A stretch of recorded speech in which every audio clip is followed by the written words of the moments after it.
অনেক চেষ্টা করে অতীশ যাতে সংসারটা ভেঙে না যায়। আলাদা থাকলে কি হবে, এক বাড়িতেই তো মায়ের সাথে আছে, যখন ইচ্ছে হয় তখনই তো মায়ের সাথে দেখা করতে পারে। কিন্তু রোজ অফিস থেকে ঘরে ফিরলেই বউয়ের ঘেনানি আর ভালো লাগে না। অদ্ভুতভাবে মায়ের কাছ থেকে কোনোদিনও কোনো অভিযোগ পায়নি সে। কিন্তু ইতিকার সেই একই কথা, আমি এখানে থাকবো না, তোমার মায়ের স্বভাব ভালো না। তুমি অফিস বেরিয়ে গেলেই তোমার মা বাড়ি থেকে বেরিয়ে যান, তুমি ফেরার একটু আগেই ঘরে ফেরেন। আমি জানতে চাইলে রোজ সেই একই উত্তর, আমার কাজ আছে। ওনার স্বভাব চরিত্র ঠিক না। এই কথা শুনে সেদিন অতীশ বউয়ের গায়ে হাত তুলেছিল, কিন্তু নিজেকেও খুব ভাবাচ্ছে বিষয়টা। সত্যি মা তাহলে রোজ কোথায় যান? পরদিন ঘুম থেকে উঠে মায়ের ঘরে যায় অতীশ। অতীশের বিয়ে দিয়েই অষ্টমঙ্গলার পরের দিন থেকে তিনি ছেলের আর বউকে নিচের সমস্ত অংশ ছেড়ে দিয়ে উপরের একখানা ঘরে এক চিলটে রান্নার জায়গা, ঘরের সাথে টয়লেট আর তার সাথে তার সাদের ঠাকুর নিয়ে নিজের মতো করে থাকেন। তিনি তার অতুর বিয়ের আগেই সব ব্যবস্থা করে রেখেছিলেন, আর পাকা কথা বলার দিনই সে বাড়িতেও জানিয়ে দিয়েছিলেন যেন তারা মেয়েটিকে একটু রান্না বান্না শিখিয়ে পাঠান। 14 বছর বয়সে বউ হয়ে বাড়িতে ঢুকে সেই যে হেসেল ধরেছিলেন, তারপর একদিনের তরেও সেই হেসেল থেকে তিনি পরিত্রাণ পাননি।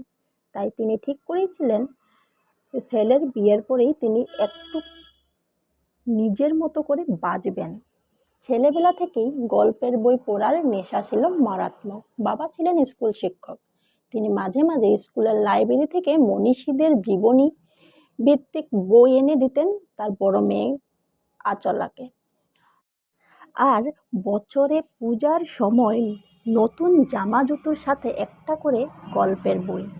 জন্মদিনেও বাবার কাছে আবদার থাকতো একটি গল্পের বইয়ের। সেই মেয়ের স্কুলের গণ্ডি পার হওয়ার আগেই তার মায়ের জোরাজুরিতেই 10 বছরের বড় ছেলের সাথে বিয়ে দিয়ে দেন স্বামী শিবপ্রসাদ চক্রবর্তী। শুধু নামেই নন, স্বভাবেও তিনি শিবেরই মতো। তিনি যখন শুনেছিলেন আচলার এই গল্পের বইয়ের প্রতি নেশার কথা, তিনিও বাড়িতে লুকিয়ে মাঝে মাঝে তাকে গল্পের বই কিনে দিতেন। কিন্তু ভোর থেকে রাত অবধি সেই বই পড়ার সুযোগ তার হতো না। রাতে খেয়ে দিয়ে দরজা বন্ধ করে তবেই তিনি বই নিয়ে বসতেন। আবার অধিক রাত পর্যন্ত জাগতে পারতেন না। সেই ভোর 5টাতেই উঠেই রান্নাঘরে ঢুকতে হবে। বাড়িতে শ্বশুর শাশুড়ি, বিধবা, বড় ননদ, দেওর, তার উপর অতিথি তো লেগেই আছে। স্বামী করতেন সরকারি চাকরি। সুদূর বর্ধমান থেকে তিনি ধর্মতলা নিত্য যাতায়াত করতেন। তাই তিনি সকাল 7টাতেই বেরোতেন। শ্বশুরমশাই 8টায় টিফিন করতেন। দেওরের কলেজের ভাত 10টাতে দিতে হতো। শাশুড়িমা পূজার্চনা করে 10:30 থেকে 11টার টিফিন করতে আসতেন। ওই সময় তিনি টিফিনের সাথে চাও খেতেন। পুজো না করে তিনি কিছু খেতেন না। আর বিধবা ননদ মুড়ি চিড়ে কিছু একটা খেয়ে নিতেন, আর দুপুরে নিরামিষ তরকারির সাথে ভাত। এমনিতেই তার কোনো চাহিদা ছিল না। শাশুড়ি ছাড়া অন্য সকলে তাদের সময় মতো খাবার পেয়ে গেলে কেউ তেমন মুখ ঝাপটাও করতো না, দেয়নি কখনো আঁচালকে। কিন্তু প্রতিটা মুহূর্তে শাশুড়ি বসে থেকেই তার কাজের খুঁত ধরে গণ্ডমণ্ড করতেন। কেউ তার মুখের উপর কোনো কথা বলতো না, এমনকি তার শ্বশুরমশাইও না। ছেলের বয়স তখন 10 বছর। একদিন রাতে শিবপ্রসাদ ঘুম থেকে জেগে দেখেন অচলা গল্পের বই পড়তে পড়তে টেবিলে লাইট জ্বলিয়ে সেখানেই ঘুমিয়ে পড়েছে। তিনি তাকে ডেকে এনে খাটে শুতে বললেন, আর সেদিনই মনে মনে প্রতিজ্ঞা করলেন একটা তিনি বাড়ি কলকাতার শহরে কিনবে, যেভাবেই না হোক, আর সেখানেই তিনি তার ছেলে বউকে নিয়ে থাকবেন। তাছাড়া এই সংসারে অচলা কোনোদিনও একটু বিশ্রাম পাবে না। ছেলের মাধ্যমিকের আগেই তিনি এই ব্যবস্থা করেন। তবে বাড়ি ছেড়ে চলে যাবে শুনে তাকে ত্যায্যপুত্র করা হয়েছিল। অতীশ মায়ের ঘরে ঢুকে দেখে মা গ্যাসে ভাত চাপিয়ে ঠাকুর ঘরে চোখ বন্ধ করে বসে আছে। মাকে তার খুব পবিত্র মনে হচ্ছিল। সে কোনো শব্দ না করেই আস্তে আস্তে নিচে নেমে আসে। ইতিকা রাতের চোরের কথা ভুলে গিয়ে দৌড়ে তার কাছে এসে জানতে চাইল, কিছু স্বীকার করেছেন কি উনি? অতীশ সে কথার কোনো উত্তর না দিয়ে স্নান করে বাথরুমে ঢুকে গেল। খাওয়ার টেবিলে স্বামীকে খেতে দিয়ে বলল, তুমি যদি এর কোনো ব্যবস্থা না করো তাহলে আমি বাপের বাড়ি চলে যাব। তাই যাও, তোমার এই নিত্য অশান্তি আমার ভালো লাগছে না। আমিও দেখব ভাইয়ের সংসারে তুমি কতদিন থাকতে পারো। তোমার মাই তো আছেন সেই পরগাছার মতো। কথা শেষ হয় না অতীশের, হঠাৎ ইতিকা বলে ওঠে, আমার মা অন্তত তোমার মায়ের মতো দুচরিত্রার মহিলা নন।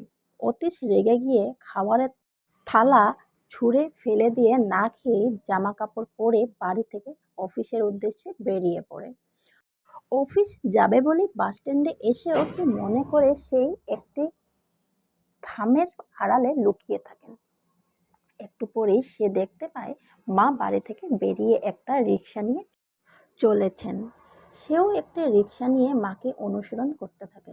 অনেকটা পথ এসে রিক্সা থামে অরফান চাইল্ড হোম নামে একটি সংস্থার সামনে। ভাড়া মিটিয়ে মা এগিয়ে চলেছেন আর অতীশ মায়ের পিছন পিছন। মা একটি বড় হল রুমে ঢুকে যান। অতীশ দরজাটা একটু ফাঁকা করে দেখে প্রায় 50 জনের বাচ্চা মাকে দেখতে পেয়ে বড়মা করে দৌড়ে এসে মাকে জড়িয়ে ধরেছেন। যারা মায়ের কাছে এগুতে পারছেন না, মা তাদের দিকে এগিয়ে যাচ্ছেন। তার প্রতিটা বাচ্চাকে পরম মমতায় আদর করে চলেছেন। কেউ কেউ কুলে ওঠার বায়নাও করেছেন। মা তাদেরকে কুলে তুলে অনর্গল তাদের সাথে বকবক করেই চলেছেন। সে সিঁড়ি দিয়ে দ্রুত নেমে আসে। চোখটা একটু ঝাপসা হয়ে এসেছিল। রুমাল বের করে দু চোখ মুছে একটা রিক্সা ধরে বাড়িতে এসে ইতিকাকে তাড়া দেয় রেডি হয়ে নেওয়ার জন্য। মা রোজ কোথায় যান সেটা তাকে সে দেখাতে চান। ইতিকাও 5 মিনিটের মধ্যে রেডি। আর সেখানেই পৌঁছে সব দেখে তার মুখে কোনো কথাই নেই। কিন্তু অচলা দেবী তাদের দুজনকে কাউকেই দেখতে পান না, কারণ তিনি বাচ্চাগুলিকে নিয়ে ব্যস্ত। ওরা এসে অফিস রুমে ঢোকে আর সেখানে এসে যা শুনে তাতে তারা দুজনে আরও হয়ে গেল। এই সংস্থাটি নাকি অতীশের বাবার নিজের হাতে তৈরি। প্রতি মাসে তিনি এখানে মোটা অঙ্কের টাকা দিতেন। পরবর্তীতে বাচ্চাদের সংখ্যা বেড়ে যাওয়ার সেই টাকায় যখন সংকুলন হচ্ছিল না, তখন কিছু মানুষের কাছ থেকে মাসিক অর্থ সাহায্য নেওয়া হতো। মোটামুটি চলে যাচ্ছিল, কিন্তু হঠাৎ শিবপ্রসাদ বাবুর মৃত্যুতে আবার অথই সমুদ্রে পড়ে যায় সংস্থাটি। এদিকে বাচ্চার সংখ্যাও বৃদ্ধি পেয়েছে বেশ। তখন অচলা দেবী তার সমস্ত গয়না এনে সংস্থাটির হাতে তুলে দেন। তার নিজে এসে যোগদান করেন, কারণ নতুন লোক রাখলে আবার তাদের মাইনে দেওয়ার ব্যাপার আছে। সব শুনে স্বামীর সাথে মাথা নিচু করে ইতিকা বেরিয়ে আসেন। বেশ কয়েকবার অতীশের কাছে ক্ষমাও চেয়েছেন, কিন্তু অতীশ কোনো উত্তর দেয়নি। মাইনে পেয়ে সংসার চালানোর খরচ ইতিকার হাতে দিয়ে বাকি টাকা নিয়ে সে মায়ের ঘরে ঢুকে। পিছন পিছন ইতিকাও ওঠে। মা ছেলেকে দেখতে পেয়ে কাছে ডেকে নেন।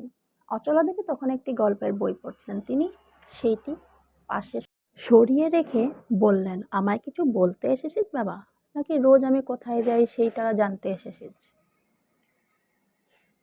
অতীশ একটা টাকার ভান্ডিল বের করে মায়ের সামনে ধরে বলল, এটা রাখো মা, কিন্তু আমি তো বহুবার বলেছি তোর বাবার পেনশনই আমার ভালোভাবে চলে যায়। এ টাকার আমার কোনো দরকার নেই। তো আমি জানি মা, তোমার এই টাকার কোনো দরকার নেই, কিন্তু ওই ছোট্ট ছোট্ট বাচ্চাগুলো তো দরকার আছে। এখন থেকে প্রতি মাসে কিছু টাকা আমিও তোমায় দেব, আর তুমি ওই বাচ্চাগুলোর জন্য সে টাকা খরচ করবে। কিন্তু তুই এসব জানলে কি করে? সেসব থাক, কিন্তু তুমি আমায় বলো তো, এটা তো ভালো কাজ, তবে আমার কেন লুকিয়ে গেলে? তোর বাবা কিছু মানুষের সহায়তা নিয়ে উদ্যোগী হয়ে প্রথমে এটা চালু করেন। তখন আমিও জানতাম না। তারপরে অবশ্যই তিনি আমায় সব খুলে বলেছিলেন। মৃত্যুর আগে আমায় প্রায় বলতেন ওনার কিছু হয়ে গেলে আমি যেন সংস্থাটি দেখাশোনা করি। তিনি চলে যাওয়ার পর সংস্থাটির মুখ থুবড়ে পড়েছিলেন। কিন্তু এখন অনেক মানুষ এগিয়ে এসেছেন, অর্থ সাহায্য করেছে অনেকে, সরকারি কিছু অনুদান পাওয়ার জন্য চেষ্টা করা হচ্ছে। ওখানে গেলে আমি খুব ভালো থাকি। তাই তুই বেরিয়ে যাওয়ার পরেই আমিও ওখানে চলে যাই। বাচ্চাগুলোর সাথে সময় কাটালে মন আপনার থেকেই ভালো লেগে যায়। আমি জানি বৌমার এই নিয়ে অনেক অভিযোগ আছে, আমি কোথায় যাই? এতক্ষণ ইতিকা দরজার বাইরে দাঁড়িয়ে ছিল, এবার সে হুড়মুড় করে ঘরে ঢুকে মায়ের সামনে হাত জোড় করে বলল, মা, আমার অন্যায় হয়ে গেছে, ক্ষমা করে দিন। আমিও কাল থেকে আপনার সাথে ওখানে যাব, ওদের সাথে সময় কাটাবো। আমি তো একা একাই সারাদিন বাড়িতে থাকি, আমায় নিয়ে যাবেন তো মা? সে তোমার ইচ্ছা হলে তুমি যেতে পারো, তবে একটা কথা তোমায় আজ না বলে পারছি না। মানুষের বাইরেটা দেখে তাকে কখনো বিচার করতে যেও না। তুমি যেসব কথা অতুলকে বলতে বা আমি বাড়ি থাকাকালীন সময়ে ফোনে আত্মীয়দের আমার সম্পর্কে বলতে, সবই আমার কানে আসতো। খুব একটা আস্তে কথা তো আর তুমি বলো না, ইচ্ছে করলে আমি সব কথার উত্তর দিতে পারতাম, কিন্তু আমার রুচিতে বেঁধেছে। ইতিকা শাশুড়ির পায়ে উপর পড়ে বলে, অন্যায় করেছি মা, ক্ষমা করে দিন। ও অতু, তাহলে কি কাল থেকে বৌমাকে সাথে নিয়ে যাব? হ্যাঁ মা, আমি আমিও তাহলে কিছুটা রেহাই পাবো। কথাটা বলেই বউয়ের দিকে তাকিয়ে মিটি মিটি হাসছে, আর ইতিকা তখন চোখের জল মুছেই চলেছে।